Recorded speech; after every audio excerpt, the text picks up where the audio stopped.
not spiritually, not emotionally, not even practically, because they don't even see you. They see a version of you they created in their own mind, a version that exists to meet their needs, one that doesn't challenge them, one that reflects well on them, one that stays small enough to be controlled. They love you as long as you stay in that box. But the moment you grow, question, or assert your truth, they see it as betrayal. It's not that you've changed, it's that you're no longer willing to pretend. And they hate you for that. They can't guide your growth because your growth threatens them. They can't support your healing because your healing requires truth. And truth is the one thing they've spent their entire life avoiding. You could bring your full heart, your pain, your dreams, and they'll still respond to the character in their head, not the human in front of them. You deserve to be seen in your wholeness, not just tolerated when you're useful. You deserve guidance rooted in love, not manipulation. That manipulation is disguised as protection. So stop looking to the blind to show you the way. And stop expecting depth from those who fear their own reflection. You see you now. That's way more than enough. A lot of people spend so much time thinking that people really see them. And they don't see them at all. They see the projection of the people around them.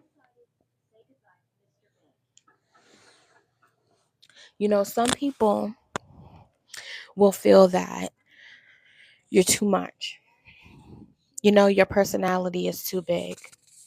You need to heal. You need to soul search. You need to do better. And then when you do, you start going to therapy, right? You start reading books. You start doing the work. Now, all they see is someone who thinks that they're better. Oh, what are you, Dr. Phil? What are you, Oprah? So they won't be happy until you're this perfect version of what they think is this perfect version of yourself. You don't have room to be yourself. And if you don't have room to be yourself, if they don't actually see you, you don't have any space, you don't have any room for them. You don't have room for that in your life. Because two people should be able to be a complete person, exactly who they are. And then another person is on the other end of that scale. And you can both come to the middle to compromise on certain events or certain details or certain um, budgets or certain menu items or certain restaurants, and you should come to a middle place. But if you find yourself always having to go to the other end of the scale, then there's nothing left of you. You have to go all the way to meet them every time. This person or these people do not have space for you in their life. Okay? You two people should be able to compromise. And when I say compromise, and this is something that took me a long time to learn, but when I say compromise, don't compromise who you are. But compromise, maybe you didn't really feel like Italian food tonight. And they, you know, were craving Italian food. You guys can compromise by maybe going to the, I don't know, maybe a hors d'oeuvres place somewhere where they just serve finger food and you can get a couple of things first and then you guys can go to the Italian restaurant, or vice versa.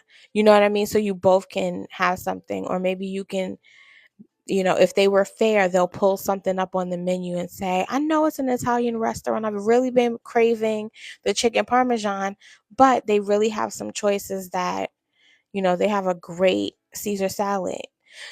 If someone is willing to compromise and consider you, that's somebody that you have space for, not someone who always tries to shrink you.